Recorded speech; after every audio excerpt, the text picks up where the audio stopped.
Hi, thank you so much for having me. My name is Anouk, and for the last year, I've been working with the Mozilla Foundation as a fellow embedded with AlgorithmWatch, a nonprofit in Berlin.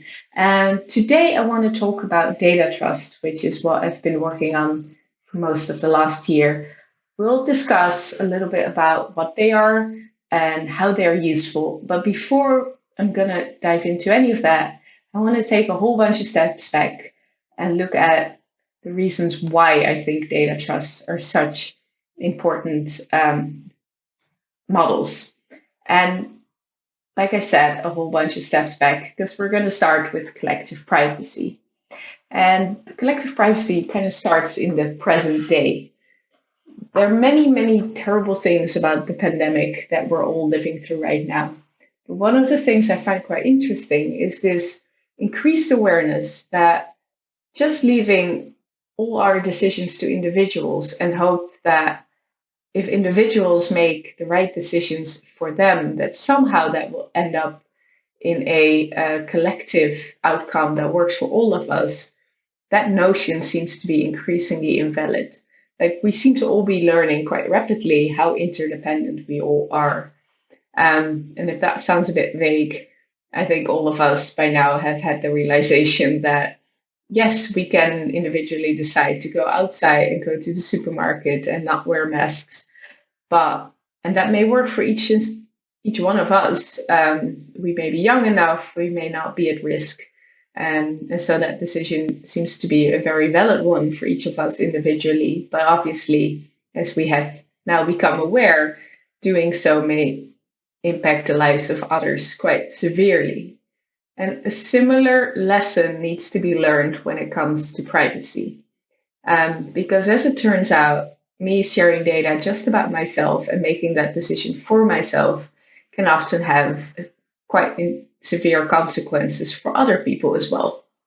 So that is the first main thing that I realized a while ago, and that kind of started my exploration into privacy, data collection, and data governance models, of which data trusts are just one. So let's explore this notion of collective privacy a bit more. And to do that, we need to start with understanding what privacy is to begin with. Um, Privacy takes on a lot of different meanings in a lot of different contexts or circles. For some people, it means security. For others, it's kind of more a keeping everything a secret kind of thing. The way I look at it, and this is by no means the only way to look at it, but I just want you to know where I'm coming from when I talk about privacy. The way I look at it is privacy as control over the appropriate flow of information for a given context. And that just so happens to be also in Helen Nissenbaum's understanding of privacy, which obviously is where I got it from.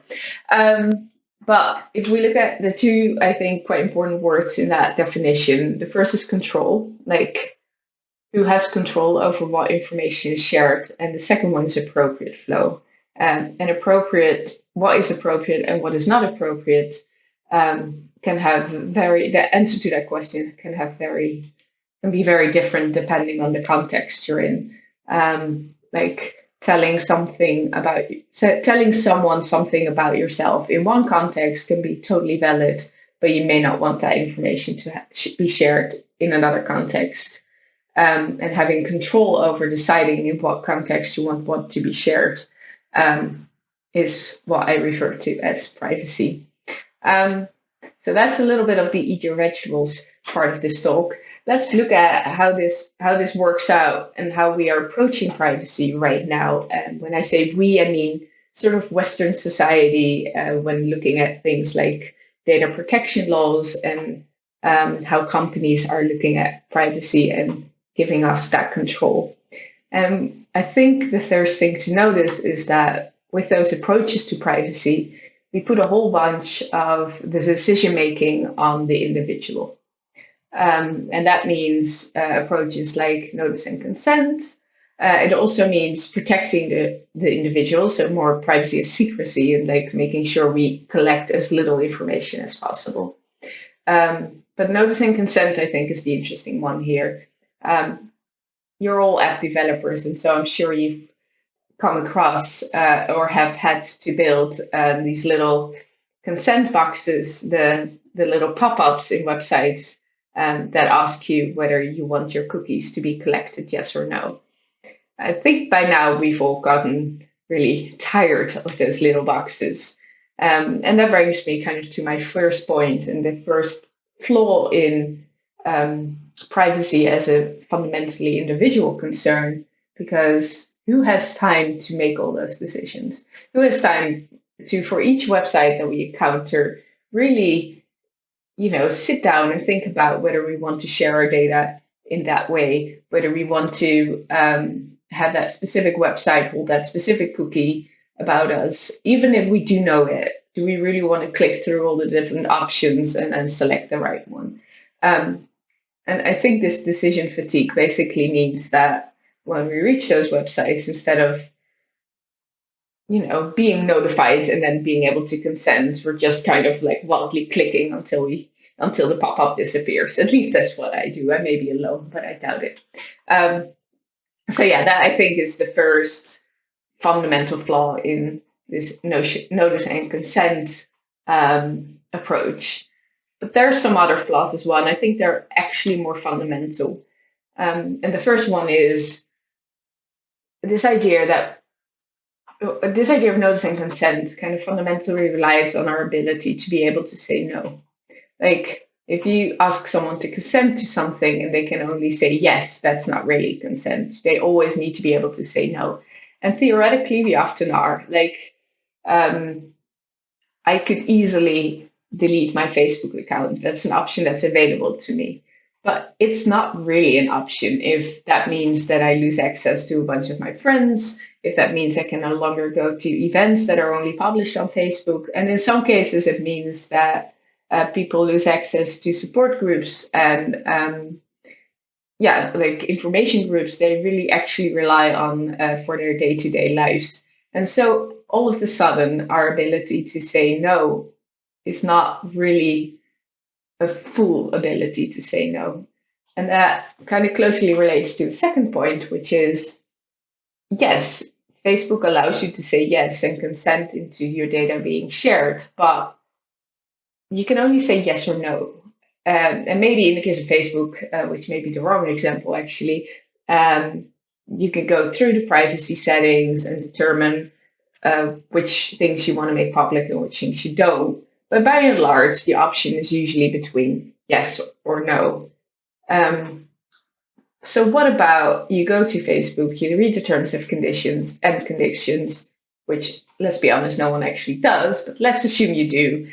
And then the second paragraph, third line, you're like, well, I agree with all of the above, but here's something I disagree with, and I would like you to remove that. And if you do, I will say yes. That's a really nice opinion for you to have, but obviously it's not going to get you very far. Like, you don't, when it's between you, one individual, and an entire massive company, you're not going to have a lot of bargaining power. So that's the kind of other problem with placing the entire burden of consenting on the individual. But that now doesn't yet bring us to the more fundamental issues, which relates to how we're all interdependent and, all the lessons we have learned in this pandemic. And the first one there is that a lot of the data that I decide to share about myself may also be about other people. So I think the most obvious example here is DNA data. DNA about me is also describing a whole bunch of things about my family members who share a lot of my DNA. And so when I decide to share that DNA, I also make decisions on their behalf, decisions they may not agree with.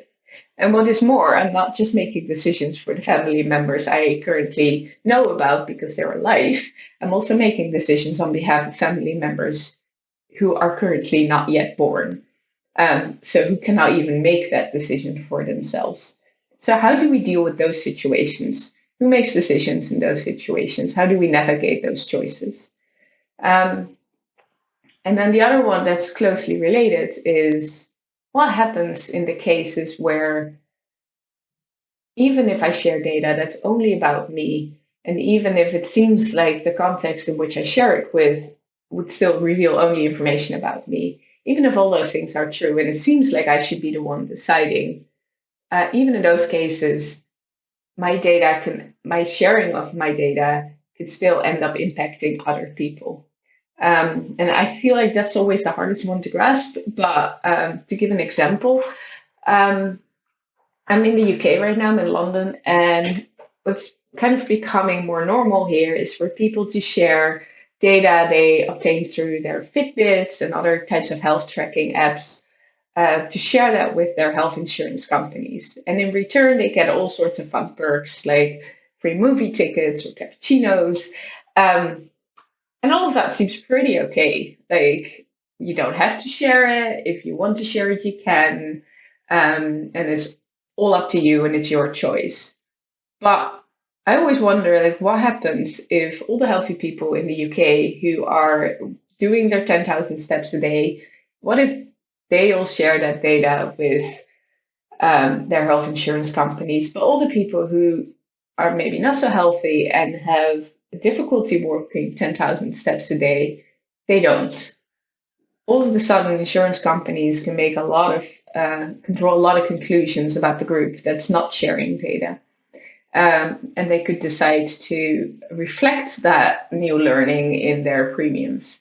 And so all of a sudden, your decision to share data, which makes perfect sense for you, starts to negatively impact people who never had made any decision around data sharing and health insurance. And so I think that one really shows that maybe it shouldn't just be up to the individual to make decisions about how data about them is shared. So just to sum up, because that was a whole lot of examples, there's a problem with shared data. There's the problem of negative externalities of data sharing, which is the health insurance example I just gave. There's problem of power asymmetries where we're basically so locked into the services we use that it's hard for us to say no when it comes to sharing our data. And then there's the problem of decision fatigue, where we're just having to make, if we were to actually make decisions, informed decisions about our data, we would spend all our days doing just that. And personally, I'm not a fan of that idea. So then the question becomes, if it's not up to every individual to just decide for themselves, like, then who is in charge? Who is deciding this here? And I think quite often the answer to these types of questions tends to be the government, because this is often what governments do. They kind of navigate this tension between individual and collective interests, and they make laws and regulate for both. And in some cases, I think it should be the government. Like the health insurance example I just gave you, that's, I think, a really good example of something that is in the interest of the entire country. And so it makes a lot of sense for government to just say, well, it's fine for you to share data with your health insurance company, but it's not fine for your health insurance company to set premiums based on your Fitbit data, for instance. I'm not saying that's the right approach. I'm just saying that could be a approach. There are many other examples where maybe the groups of people that the decisions concern are much smaller than the entire country. It could be that they're much larger than the entire country, like, for instance, all Facebook users. And so who makes decisions in those cases? One example, for instance, would be a group of people who all have the same disease, but the disease is as of yet uncured. Now, it could be that all those people want to share data about themselves with specific researchers who can help them cure the disease. Most likely, though, they may not want to share this data with other people. Like, for a subset of this larger group, it may be true that if their employer finds out that they have this disease, they may lose their job. Or their health insurance company, probably the health insurance company knows, but maybe they don't want to share this information. And so there's a need here to make those decisions collectively, but it's not necessarily true that this should be regulated by a government. So in that case, the question again becomes, who decides? Now, you could imagine that all these people let's say it's a couple of thousand people. They all have the same disease. There's a support group for them, and through that support group, they decide, look, you know what we're going to do? We're going to put all our data together. We're going to come together. We don't want to have meetings with 1,000 people to come to a consensus what we want to do. We're all quite busy, so we're going to elect a board, and that board is going to make decisions for us. And we'll say the things we absolutely don't want to have done with our data, but for every other decision, we'll just defer to the board, and they will make decisions for us. Now, this actually happens. This exists. These are usually referred to as data commons, where the governance model I just described with people electing a board is just one. There's many different other ways to do it. But yeah, so these forms of kind of collective decision making about data already exist. There's one problem though. Like, if you just do this in an informal way, and you elect your board, and the board is making decisions, what is to stop the board from one day sharing that data in a way that is not in the best interest of the group of people who trusted the board with those decisions? Let's say, for instance, one day a pharmaceutical company comes knocking and it's like, hey, I would like to use this data to test a new drug that I'm going to sell for a lot of money. And I'm going to give you a whole bunch of money for this data, and so you will be rich and yay. Obviously, this is a highly simplified example, but let's say that happens. Now, what is to stop this board from kind of handing over the keys to your data to this pharmaceutical company? The answer is there's not much. Like, without legal protections, there's not a lot stopping this board. And this is obviously a very extreme example, but you can imagine a less extreme version where it's just slight differences in decision making that benefit the board a little bit more than it maybe should. And so to prevent against these types of things happening, we can count on something called a data trust to kind of protect us from the people we put in charge of our data and our data rights from hurting us. And so what a data trust is, we're, I think, 17 minutes into the talk, and I'm finally introducing data trust to you, so that's exciting. But what it is a fiduciary relationship between a board of trustees, so that would be sort of like the board I just described, who are in control over your data and your data rights.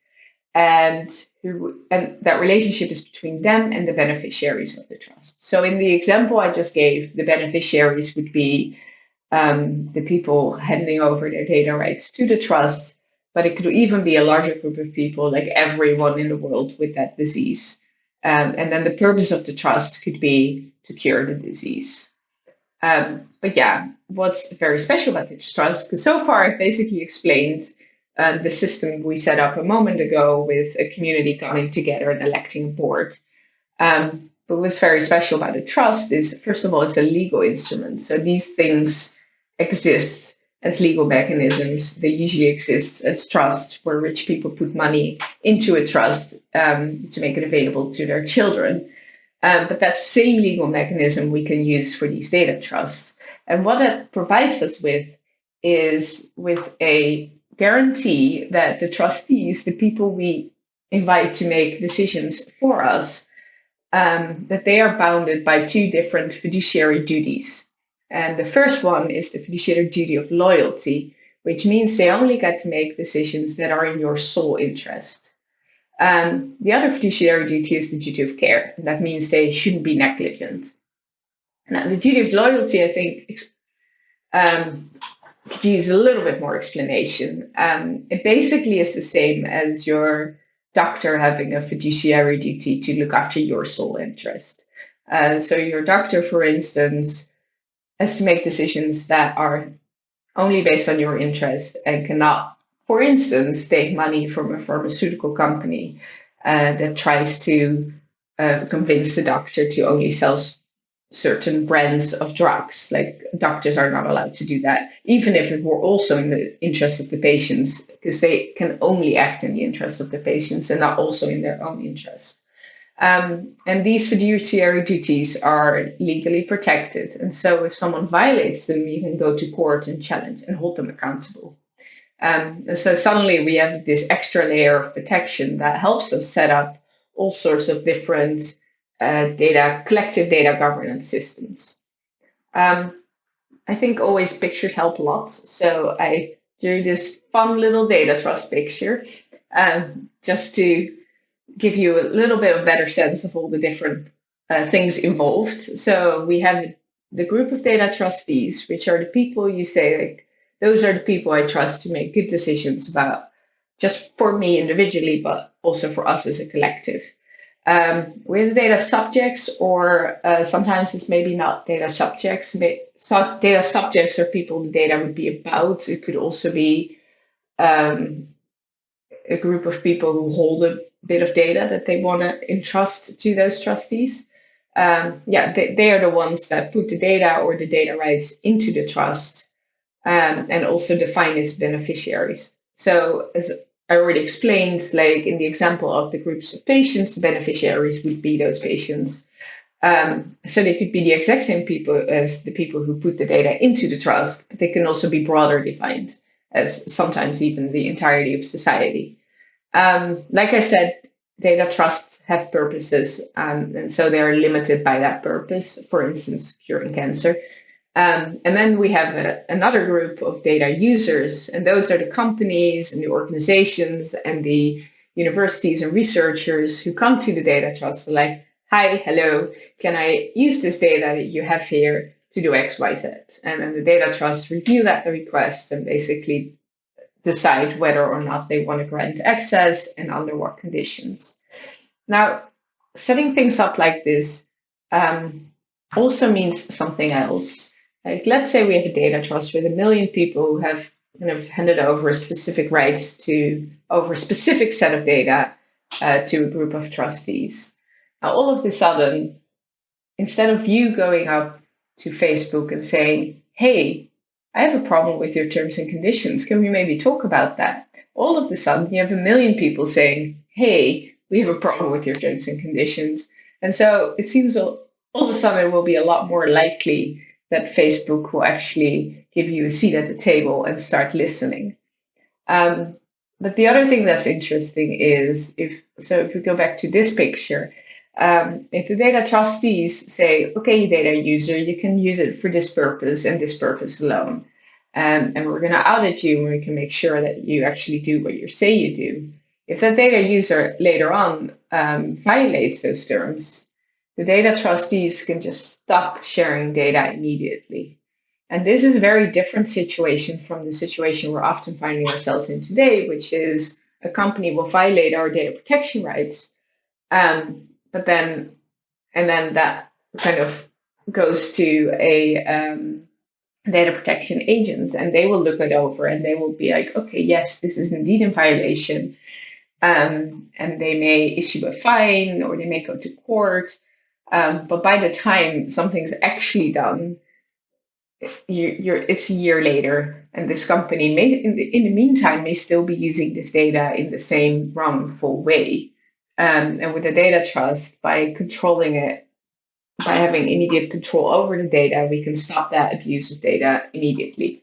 So that adds a bit of extra power as well. Now, I don't know if this is clear right now. I hope it's clear that data trusts are really just legal relationships that protect the many against the wills of a few. What they are not is they don't decide for us how we want to govern. And by that I mean we now know, we have some fake notion now of, yes, there will be a board of trustees and they will make decisions about data, but we don't yet know is how are these decisions made, right? Like, is it that, do we have one board and do they just have a majority vote and that's how they decide? Do they have to have a unanimous agreement? But also, like, what is the role of the beneficiaries or the data subjects in helping the trustees decide what needs to be done with the data. Like you could also imagine that instead of having to make a million decisions of your data, you could imagine making maybe a few decisions and saying like, I never wanted to go here. I always wanted to go there. Or these are my general ideas of what should be done with this data. And then that informs the decisions of the trustee. So you could start to imagine more of a layered decision-making process.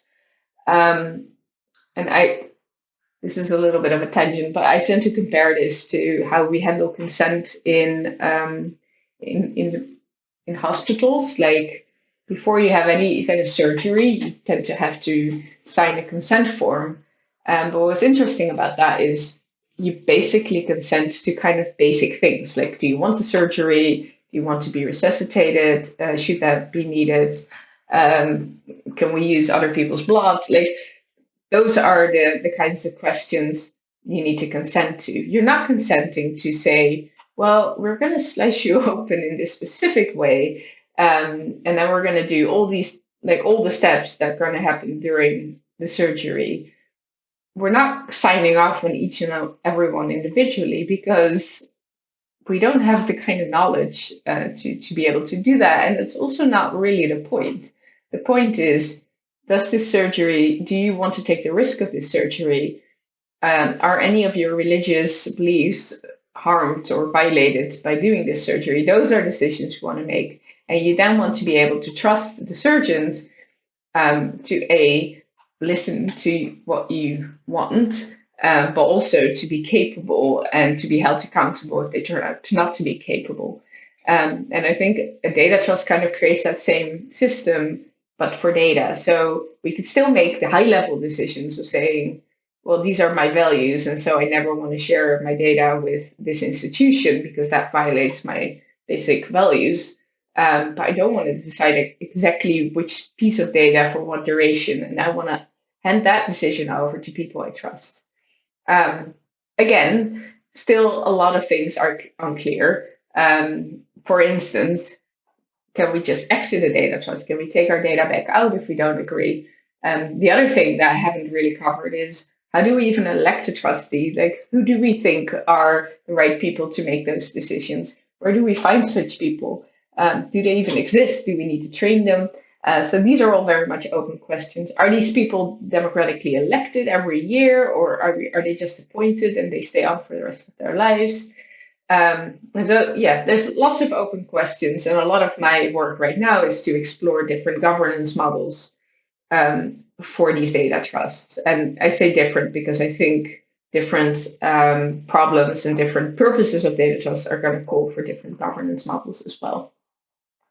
Now, before I finish this talk, I wanted to end with kind of it's on topic, but a slightly different thing, which is how you can help. And that's not so much how you can help build data trust, but how you can help make sure that the way we're sharing data and the way we're collecting data right now doesn't end up putting all of us at risk. And so I used to be a software developer, I used to be a mobile developer, in fact.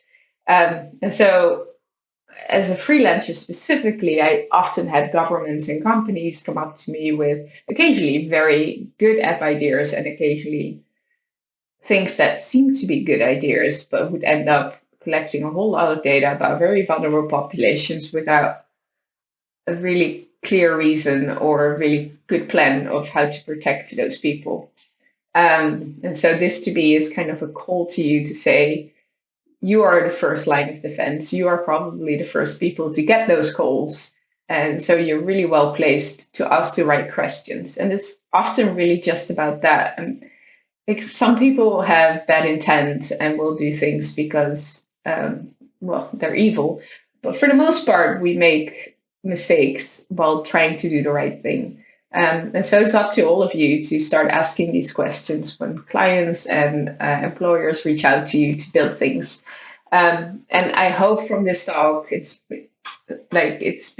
become clear that those questions should not just be around how do we get people to consent to this thing, but they should includes kind of broader scoped questions around how is this impacting groups of people directly as well as indirectly. So that's what I'm going to leave you with. I think there's an opportunity to ask questions straight after this talk. So I would love to hear from you, and I'd love to know what you think. Thank you so much.